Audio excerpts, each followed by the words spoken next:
Hello, I'm Jeff Power, senior writer with RealTime Fantasy Sports. Welcome to another edition of the RealTime Fantasy Sports Show. I'm joined by Logan Glaser here of RT Sports as well. Logan, as always, good to talk with you. Yeah, thanks for having me on, Jeff. Conference Championship Week.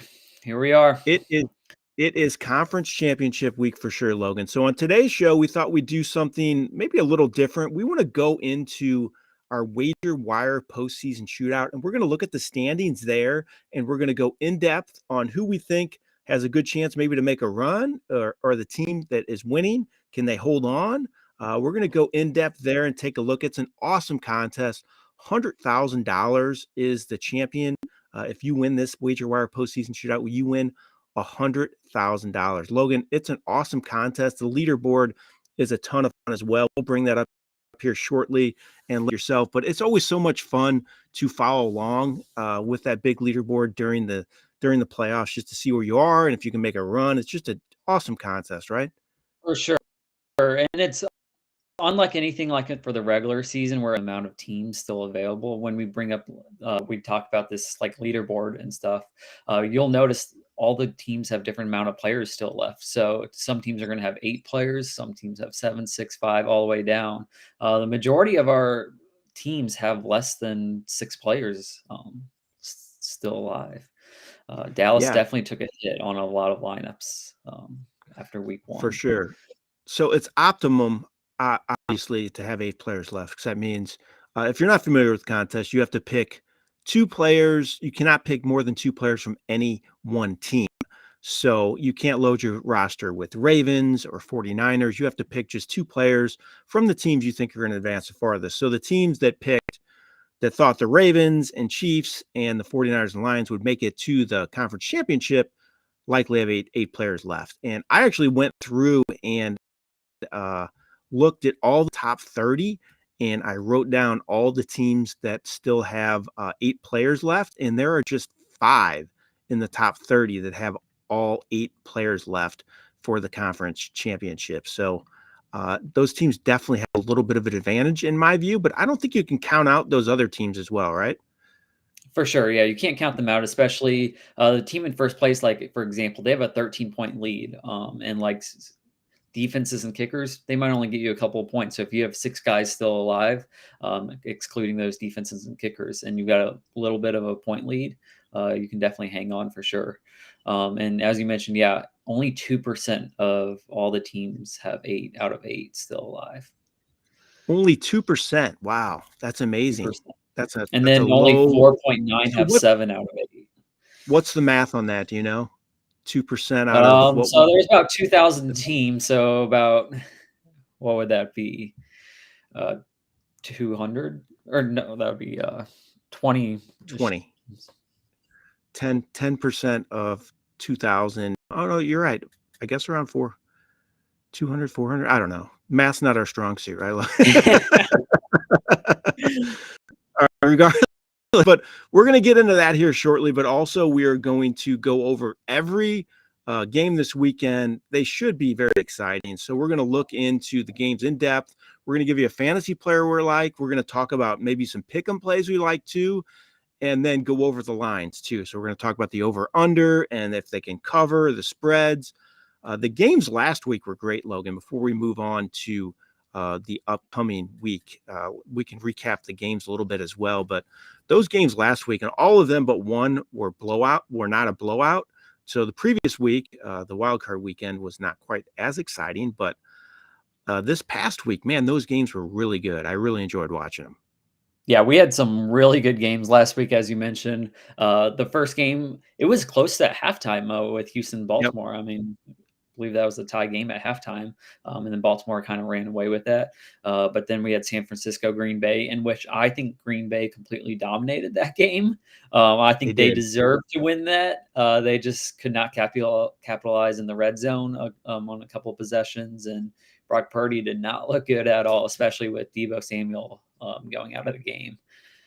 So Green Bay, I think, deserved to win that game. 49ers somehow pulled that out. And then we had Detroit, Tampa Bay. That was another game tied around halftime. Detroit scored 2 touchdowns to kind of take a lead Do we want to talk about the timeout that Tampa Bay didn't use? Did you see Oh that? my, what was that all about? That was weird. Just a weird situation.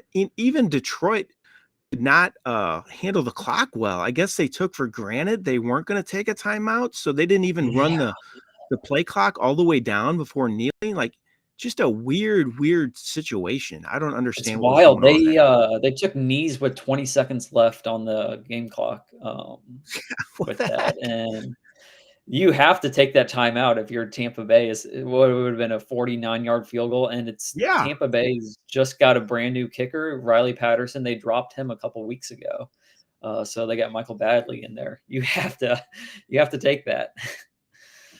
Yeah, I don't understand what's going on there. The time management in the NFL is always a thing that baffles me. The head coaches, you think they would be better at it. They should.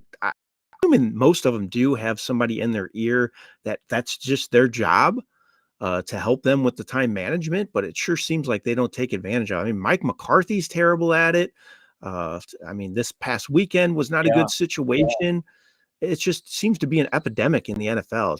It's not good.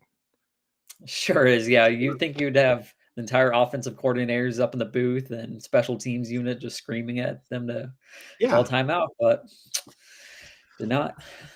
And the funny thing is, one of the best in all of the NFL, in my opinion, at time management was Michael. He knew what he was doing when it came to timeouts and even penalty situations, when to decline and when to accept. But he was a master at it. I guess he probably learned that from Bill Belichick all those years. But he got canned, and I don't know if he'll be out of work too long. But he was one of the best, in my opinion. I thought he was just a tremendous coach when it came to time management. Yep, for sure. All right, Logan, let's get into the postseason shootout now before we get into these games. So, if we could bring up the leaderboard of that, and we'll take a look at that and let everybody know how it is going. So, currently, right now, the team in first place is TJ Haushmazili. So, I'm assuming it's a play on TJ Haushmanzada. So, they're in first place, and they only have, I'll show you his team. He only has 5 players remaining: Isaiah Pacheco, Amon-Ra St. Brown, Travis Kelce, Justin Tucker, and the Ravens defense. So this owner has a 13-point lead. Do you think that is sustainable with that amount of players left, Logan? I sure do not. So if you click on Yeah. his lineup again, when you look at his roster, he had 2 Green Bay Packers, which is the reason why he's up this high, Jordan Love and Aaron Jones. He's one of only 2 teams in the top 25 that had that stack.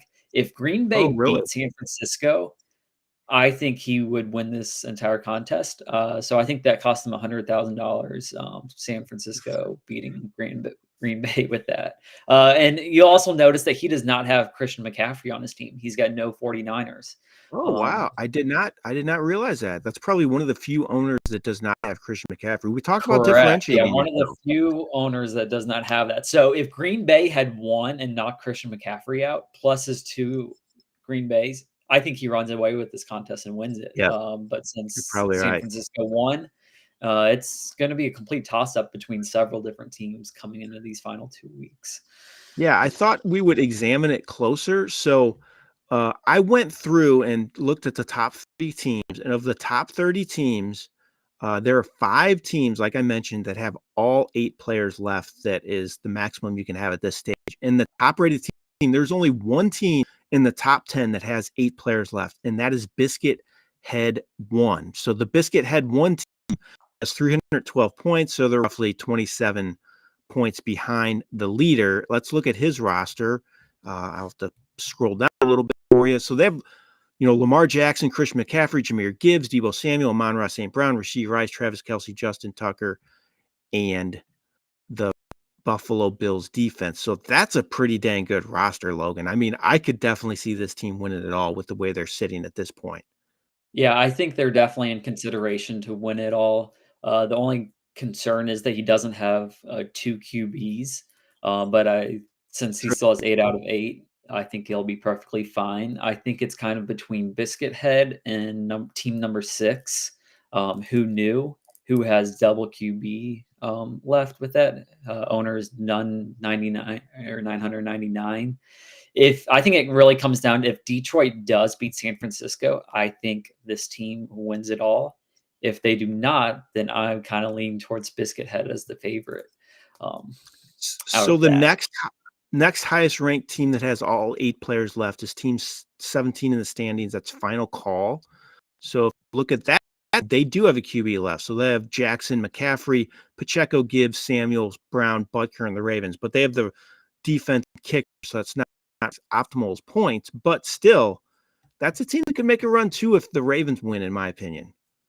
Yeah, absolutely. Yeah, I think that team will be looking around top 5, if I had to guess based off of where they currently are with the points and players left. So I'm probably going to slot them at projected right around 5. But who knows with these final games and who goes off? It's just who has those players on your team. Yep. So, like I mentioned, there are 5 teams that have all 8 players left, and teams that have 7 players left and are in the top 10 are new, which is in 6th place, and then Kalafa 14, which is in 10th place. So these teams each have 7 players left, which is a pretty good number as well. Let's look at the Who Knew roster. They have Jared Goff, Lamar Jackson, Christian McCaffrey, Pacheco, St. Brown, Rashee Rice, and Zay Flowers. It differentiates them a little bit from the other teams as well. So I wouldn't count out this team either, Logan. That's a pretty decent roster, and they're already in Yeah, the top 10. if Detroit does win, I think he's in really good shape just because he has Jared Goff and not many teams are going to have him. It looks like 3 teams in the top 30 have Jared Goff with that. So I think if Detroit wins, Yeah. he's set up really nice. And the other team with 7 players left in the top 10 is this Kalapa team, which has Jared Goff as well. Then McCaffrey, Pacheco, Amon-Ra, St. Brown, Kelsey, Tucker, and 49ers. So I'm not sure they can catch other that has 7 players left. That'll be tough. But if Detroit wins, that owner could be in good shape as well, in my opinion. Yeah. Another thing to point out about this is if you do a search on Patrick Mahomes, he only comes up on 2 teams in the top 100. 2 Wow. teams. What is the highest And ranked team? so team number 42, Ted Williams, is the highest team with Patrick Mahomes in his lineup. Ted And if Williams. yeah, number 42. If they Okay. do beat Baltimore, I mean, you're going to have 4 games out of your QB where no one else is going to have that. So Yeah, interesting. They he have a lot of will 49ers definitely as finish, I well. think, in the top 10 with that if Patrick or Kansas City does beat Baltimore.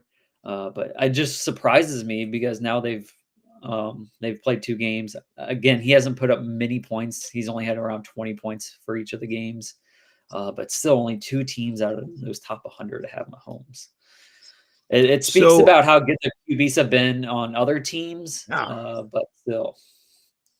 that's true. Very true. Yeah, his numbers have not been great in the playoffs, unfortunately, Patrick Mahomes. So I also looked at teams that had 6 players left and are in the top 10. There's actually 4. So Blue Tent Warrior, which is in 2nd place, has 6 players left. One Shot Kill, who is in 5th place, has 6 players left. The Sleeper 3 has in 7th place has 6 players left, and then Foosball for the 9th place. So let's look at this Blue Tent Warrior team, which has 6 players left. That's a decent amount.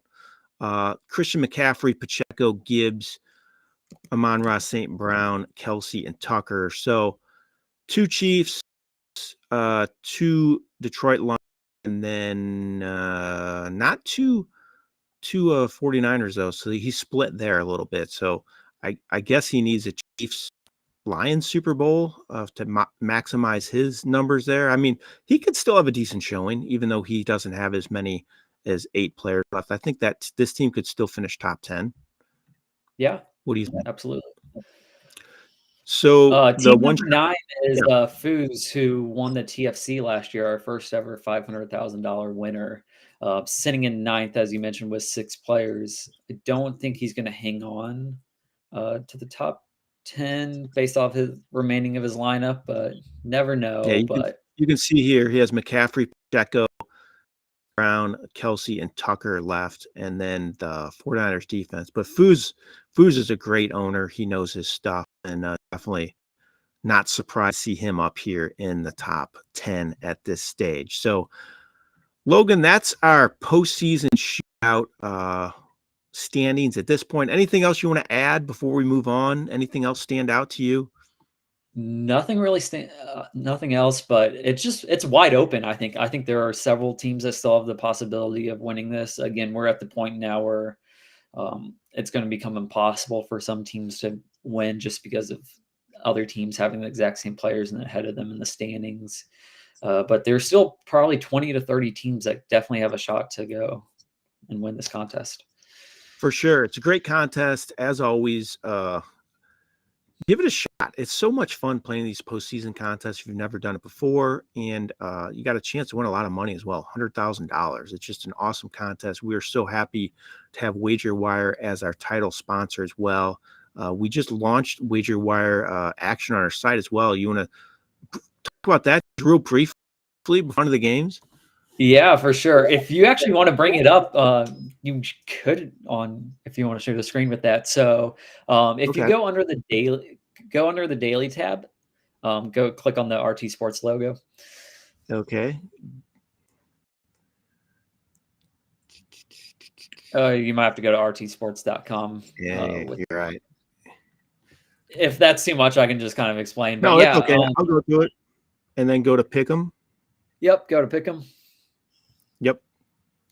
And this is really cool. So if you click under where it says either buy plays or under the marketplace, you can go ahead and look for picks that are up for sale. So these are picks posted by other users where you can go ahead and buy these with that. Sometimes you're going to see really good odds. Sometimes you're not going to see the best odds with it. But it's basically a great way to hedge out your selections.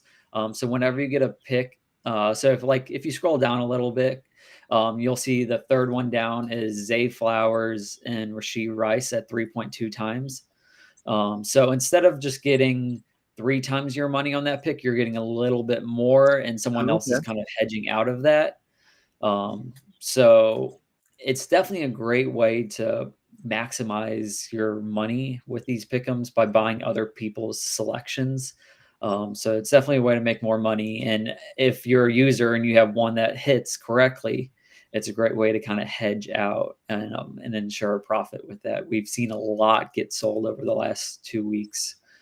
So it's a really, really cool feature. It is for sure. And we're even talking about, we haven't done it yet, but implementing it into fantasy games as well. So you can maybe buy teams at some point. So hopefully that happens with WagerWire. For sure. Like yeah, we're hoping to have that for next year with that.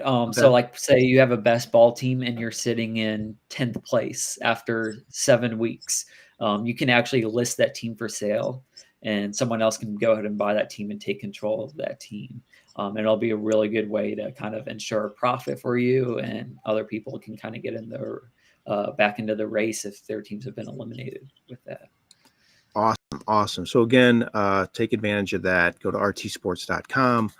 You can click on that daily tab and see everything we have to offer on there. All right, Logan, let's get into these games now, and we can break them down. The first one on the slate is the not the 49ers. It is. It's the Chiefs-Ravens game. I'm sorry. That's a game that is 2:00 Central time here. Ravens are favored -3.5. That's kind of moved. I've seen it at -2.5, but now it's -3.5. The over/under is 44.5. So let's talk about that first. What's your thoughts on that line? Do you think the Chiefs can cover that? Do you think they can win outright? What are you going with? So I think my favorite play for this game is going to be with the under 44.5. I think both these teams have really good defenses. Chiefs offenses kind of struggle a little bit. Chiefs defense is really good against the pass. It's really going to come down to Baltimore's rushing, I think. But I do think Baltimore does win this game. I think I would take them -3.5. But favorite play is the under in this game, under 44.5. So I'm going to disagree with you and say I'm going with the Chiefs. I think they're going to win this game. It's going to be a close one. I just love the way they're playing. I love their experience. They've been to this championship game so many times that I'm just going to go with them. I agree with you, though. I might go with the under. It's right in the middle, that number. You know, it's not too high, not low. It's kind of a tough one to gauge, but I could see it being under that, maybe 24-20. That cuts it really close, but I could see it around that, or 24-17. So I think it's going to be a close game again. And I think the Chiefs win, though. I think they're going to go on the road and win. I just love the way they're playing right now. It's going to be a great game, though. I'm really looking forward to it. So Yeah, I think both it these games will plays be out that way. very good in different ways. I think, yeah, as you mentioned, I do think this first game is going to be more defensive, and the second game is going to have a lot more offense. So talk about fantasy players you like in this game. Anybody stand out to you? Anybody you're targeting? Yeah. So for like pick and plays that I'm probably gonna be looking at, one I really like is Lamar Jackson, more fantasy points than Patrick Mahomes, who's getting a 3-point boost. So Lamar Jackson had 39 fantasy points last week. He's been shredding up defenses for both by run and pass with that. His recent games have gone 35, 22, 25, 40, 37, where Patrick Mahomes is kind of just hovering around the 20 mark in most games. I think they've really been relying on Pacheco. So I like Jackson on that. And then I also am going to go with Mahomes under on his pass yards of 241. So 241's the mark there. Yeah, I like that 241. too, an underplay there. So my pick Yeah. and play is Zay Flowers. I like him a lot at over 44.5 receiving yards. He's reached that mark 2 of his last 3 games. I think the Ravens are going to have to throw the ball if they want to win here. And I think Flowers is their top target. I think that number is really low. I know Snead can shut down opposing number 1 receivers, but I still think Flowers can create matchup problems working out of the slot. And he's the top target in that passing game. Even I know Mark Andrews is likely back, but I don't think he's going to play a huge role. First game back. He hasn't played in forever. I could see him being kind of limited in the game. So I really like Zay Flowers over 44.5 receiving yards. A couple other fantasy plays I like. I really like Justice Hill this week from a fantasy perspective. I just think he's the back to use Gus Edwards because he's more touchdown dependent, and Hill actually makes plays on the ground and through the air as a receiver. He had 15 touches last week for 77 total yards. At this point, I just trust him more than Edwards. As I mentioned, I think they're going to have to throw the ball more as well, the Ravens. So I think he'll just match up better this one. So I think he's a decent play as a flex option, or if you want to use him in daily, he's probably cheaper than some of the other options as well. And I like the other running back too, and Kansas Pacheco. Like you mentioned, they've been relying on him more. He has 15 plus fantasy points, 3 straight games, at least 15 carries, all 3 of those games as well. He has more than 100 total yards, 2 of 3 games. I think he's going to get his chances again in this one. I know the Ravens have a really good defense. They're solid against the run, but I still think he has a good showing here. Logan, anything else you want to add about this Chiefs-Ravens game before we move on? No, as you mentioned with Justice Hill, his over-under is only 33.5 rushing yards. I think I would definitely go over on that. Yeah. I didn't even 33.5, look at that one. definitely hitting over on that. Last week he had 66 rush yards with that. So I think that's What's his total yards? You have that? total yards Is is that 49.5. That's So still that's fairly implying low. 16 receiving yards with that. Yeah, I may feel more comfortable with on the total yards than the rushing Yeah. yards, but I kind of like both. Yeah, That's a his good call. last 4 games with receiving have gone 31, 64, 26, and 11. So I think Awesome. that's pretty So, good. as you see on the screen, take advantage of our promo we're running with Fantasy Alarm. rtsports.com/alarm is the promo. Put in the code alarm23, or you can just scan that QR code. And somebody already took advantage of that as they were watching. So, new users get 100% deposit match up to $200. So, it's a great deal if you've never used our site before. I highly recommend you checking it out and playing all the games we have to offer on here. Take advantage of that for sure. And as always, if you have any questions or comments, if you want to talk about the games in the chat as well, feel free to do that. We're love comments and questions as well. So someone put Go None 999. That's Hulk Smash. I think we know he's a user on our site, and Yeah, I'm he's in guessing the top user bunch, cheering on his friend Brad. there you go. Exactly. He's a great owner on RT Sports, so good luck to him if he's still playing in any contests. All right, let's go on to the next game, Logan. NFC game, which is the Detroit Lions at the San Francisco 49ers. Both teams come into this game with records 12-5 during the regular season. 49ers are -7. Not a lot of respect to the Lions there. Over unders 51.5. That's a big number. Let's talk about the line first and then the over under too. I'm 7. I like the Lions to cover that personally, but what's your thoughts? I'm the exact same way. I do like Lions +7. I don't know if I would select the money line, but given a 7-point cushion, I feel comfortable with that, especially if Deebo Samuel doesn't play. He didn't practice yesterday. I do think he makes a pretty big impact on that offense, just with bubble Yeah. screens, just getting the ball, hit him in space. So I think if he does sit, I really like Detroit +7. If he plays, then it's more iffy.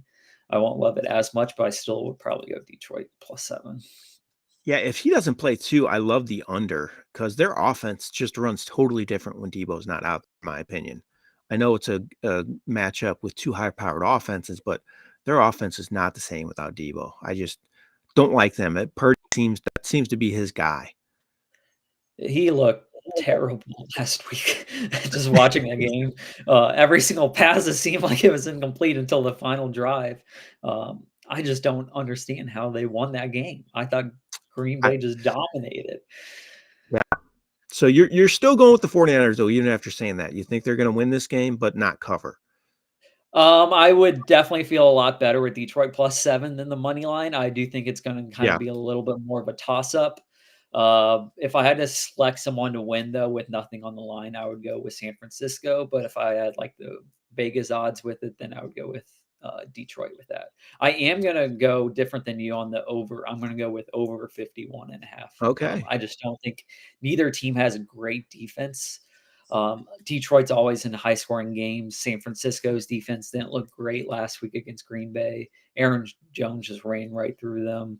Montgomery and Gibbs coming in with two really good running backs. And then you got Amon. So I do think I like the over. It is a high total, especially in a conference championship game, but I think both of these teams lack the defense category. And they both have potential to put up 30 plus or 30 points for their team score. I agree. They do have that potential for sure. So you and I both agree. We think the Lions cover, but the 49ers win. That's what I'm going to say as well. I'm not confident in that, though. I really think the Lions could surprise people up winning this game, but I just like San Francisco at home. They pulled out that game last week. That might help with the jitters from Brock Purdy a little bit. Maybe he's a little more comfortable, but I'm going under. It's a tough call, but I like under with the less than 100% Debo Samuel. So pick 'em plays now, Logan. What do you like and when it comes to pick 'em here? Yeah, I think my favorite is Amon-Ra St. Brown over 84.5 receiving yards. He's hit that in 5 of his last 6 games. And 49ers don't have the best secondary. As I mentioned, I think they are a little bit lacking on the defensive side of things. They've had a couple of injuries with that, and Amon-Ra St. Brown has put up some monstrous numbers, and he's gone 112, 106, 90, 144, 110. And last week at 77. So last week was the only week that he would have gone under on that. And as I mentioned, I do think this is going to be a very high scoring game and they're going to get him the ball. Another one that I kind of think is a little low for him, even though it's a pretty high rush total, is Christian McCaffrey. 87.5 rushing yards. I think they're going to use him as much as they possibly can. He has hit this in 6 of his last 7 games. For rush totals, he's gone 114, 93, 145, 115, 103. So a lot of games in the hundreds. And with that being at 87.5 against a bad Detroit defense, I like it. I like that too. I mentioned last week I thought McCaffrey was going to have a monster. He ended up he did have a monster game, but it was because of his scores. But I thought his yardage totals would be better. I said he would eclipse 200 total yards, if I'm not mistaken. Didn't quite reach that, but you're right. That yardage total, while it is high, it is so hard to bet against him. He is so good. Yeah. It's He ridiculous. still finished with 98 rush yards, which is Yeah. pretty good and Unbelievable. would easily hit that. And he didn't have his best game. He had one breakout run against the Packers, but Yep. So my pick and play is I'm actually going to do a less. While I think the Lions are going to want to run the ball, I'm just not big on David Montgomery. It's 43.5 is his number for rushing yards. I'm going to go less than that. He has fewer than 43.5 rushing yards 2 of his last 3 games. And 49ers have been good against the run much of the year until last week. They got absolutely shredded, like you said. Maybe that caught them by surprise, so maybe they make some adjustments and get better there. But I think Jahmyr Gibbs is the guy that gets more work. He sets up better against them, in my opinion, Aaron Jones mode than the bruiser that Montgomery is. I could see the Lions also playing from behind in this one, needing to throw the ball more. So that means more Jahmyr Gibbs as well, since he's so good out of the backfield as a pass catcher. So I like Gibbs. I don't like Montgomery. So I'm going less than 43.5 rushing yards for Montgomery. Couple other fantasy plays I like. Maybe not when it comes to pick 'em, but just fantasy in general. I've just mentioned Jahmyr Gibbs. I think he's going to have a big game. He topped 100 total yards last week. He didn't even have a ton of touches in that game, and he still made some explosive plays. I'm looking for them to ball to him more often. I just think he makes that offense so much better. He has 16 plus fantasy points each of his 2 playoff games this year. He has touchdowns each of those games as well. It seems to me they're kind of leaning on him a little more. And as we mentioned, San Francisco allowed 136 rushing yards last week. They've given up 100 plus rushing yards 4 or 5 games. And I think Gibbs matches up well here, and he gets more chances than Montgomery, which is why I'm favoring him in this matchup. I like Brandon Ayuk too. I don't know what the pick and plays are for him, but with Deebo Samuel banged up, even if Samuel plays, I don't think he's going to play a huge role in the game. I think he could be used more of a decoy, could be banged up a little bit. So I think Ayuk gets a lot of targets here. It's a better matchup too. I know last week we kind of thought when Samuel went down, Ayuk would go crazy, and he didn't do that. He didn't actually play very well. He had just 3 catches in that. When he was targeted 6 times, I like this matchup better. The Lions have allowed 5 straight 300-yard passing games. So I think Ayuk, I would take advantage of any low lines that he might have because of his down play last week. I think Ayuk's going to have a big showing in this matchup. Yeah, his pick'em totals 80.5 for receiving yards, which I think that does imply that Debo's not going to play, or at least projected Yeah, not to play with that total.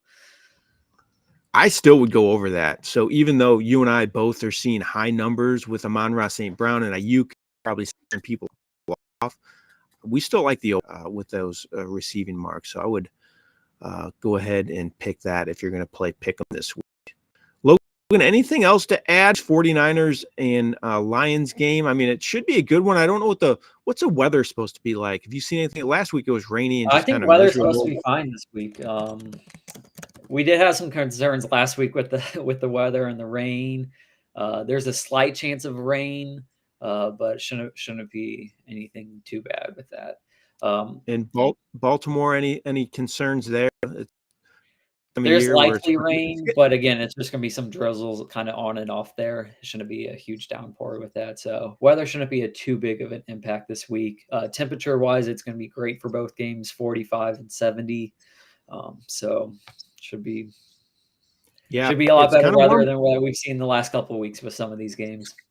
Kind of warming up around here in the Midwest, and so I'm assuming it's moving that way as well. So that's good news.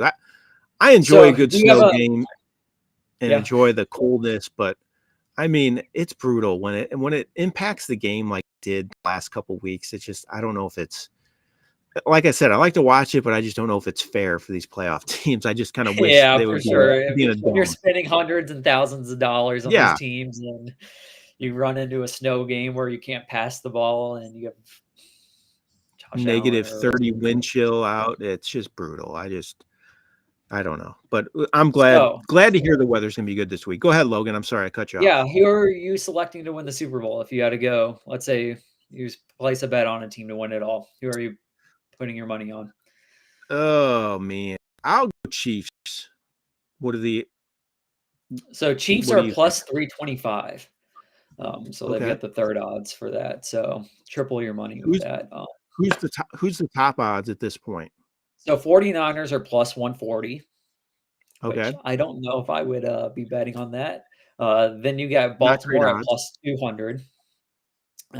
Then Chiefs at plus 325, and then Detroit Lions plus 800. I think that's Ooh, pretty high for. That is them. high. I mean, I may take a chance on that, throw a few bucks there. I mean, that's never know.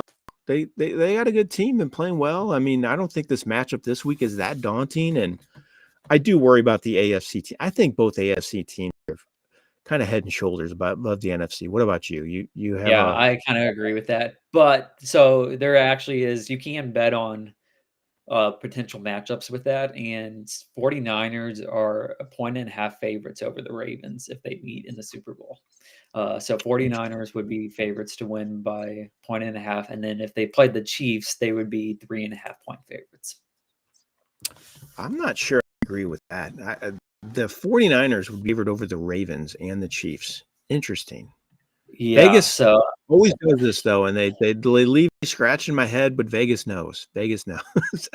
yeah, if Debo Samuel was perfectly healthy, maybe I could see it, just because of that offense, but they just did not look good last week. Do you And trust then they got Brock killed. Purdy? They got Question. killed Do you by trust? Baltimore a couple weeks ago. They lost Yeah, by they did. 20 points. I just don't trust Brock Purdy. I got to see him come up in a big game and produce big. I got to see it. I mean, there's too many throws out of the backfield. Like he had Christian McCaffrey on like a little dump off last week and threw it right into his feet, like a 5-yard throw. You can't have that stuff happen. It's just No. he scares me. He's the X Yeah. factor in my opinion. If When he's you're going to playing go like up against Lamar Jackson or Mahomes. yeah, who you picking there? Yeah, you got Lamar Jackson, Mahomes, or do you go Brock Purdy? Yeah. I trust Jared Goff more than Brock Purdy at this point. Goff looked great last week. I thought he had a Yeah. great showing. They say he couldn't come up big in the big game, and I think he's kind of proven doubters wrong. He looked tremendous last week. Yeah. I agree. We'll see how he does outside of that dome and on the road, as his last 2 games have been home. But yeah, he looked good. Yeah, it's going to be much tougher on the road, hostile environment, more pressure there, but kind of has nothing to lose when you're the underdog as well. So maybe that'll relax him just a little bit. And he's familiar with that area too, playing in Los Angeles for his entire career and until the last couple of years. I guess they're talking about extension with Goff. Do you think that's a good idea? I mean, he's looked good. I'm okay Yeah. with it, I guess. Yeah. I'm fine with that. I think Detroit makes the most sense for him to Yep. kind of stay there. So yeah, And then I'd be perfectly fine with that. some coaching news too. I guess Brian Callahan got hired in Tennessee, right? I believe so, Offense yeah. And then we got Jim Harbaugh. Jim Harbaugh to the Chargers. So let's touch on that real quick before we get out of here. I like Jim Harbaugh hire. I know kind of rub people the wrong way, but I think that's great for the Chargers. He's going to be a breath of fresh air compared to what Brandon Staley was. And talk about mismanaging, the clock and game management and you name it. I just thought he was bad at it. So Yeah, I Harbaugh's think they lost several games, including last year, with some coaching decisions there. Yeah, I think this is a huge upgrade for Justin Herbert and that offense. I don't know what they're going to end up doing at running back. Austin Eckler, I'm guessing, is gone, but they still have a really good offensive core there. So I think this is a great hire, home run hire, getting him in Los Angeles to Chargers. I think that's going to be good. And then Callahan with the Tennessee, that's a good hire too. I mean, you got Will Levis. He did a great job with Joe Burrow. Good to get an offensive mind in there too. They've just been kind of told they're going to have to make some moves this offseason. But overall, I think that's a pretty good hire too. Yeah, I think so too. I was just really surprised that Vrabel was let go because I I think he's agree. one of the top coaches. Yeah. So what about Bill Belichick? Do you think he lands somewhere? I don't know at this point. I think it's kind of up in the air. It seemed like Atlanta was kind of honed in on him, but it seems like they may have cooled. There was some talk that some people in the front office that weren't not Arthur Smith, Arthur Blank, he's the owner, correct? Yeah. Who weren't him, kind of Belichick. It seemed like Blank liked Belichick, but I don't know if the rest of the front office did. So does he land somewhere, you think? Yeah, I mean, Atlanta made the most sense for him to go to, I think, out of the options. So we will see. I think there's still a lot of good coaches out there that without jobs.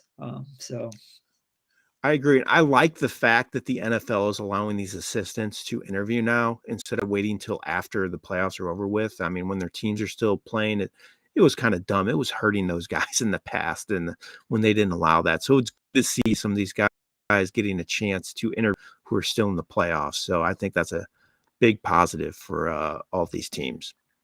Yeah, for sure. Definitely helps them. Yep. All right, Logan, great show today. As always, appreciate you joining me. And again, if you want to go to rtsports.com, playing some of these pick'em contests or our daily fantasy, take advantage of that. Go to rtsports.com. You can click on that live link at the page. It goes into there, and then you can see everything we have to offer. You can also take advantage of, if you're a first-time depositor, 100% match up to $200.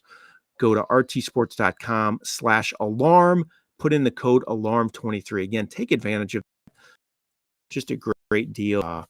We are happy to help you win money here at Real Time Fantasy Sports. So go to rtsports.com/alarm, alarm23, and sign up today. All right, Logan, thanks again for joining me. Really appreciate it. Should be a great weekend of games. I'm really looking forward to it. And then after that, Super Bowl.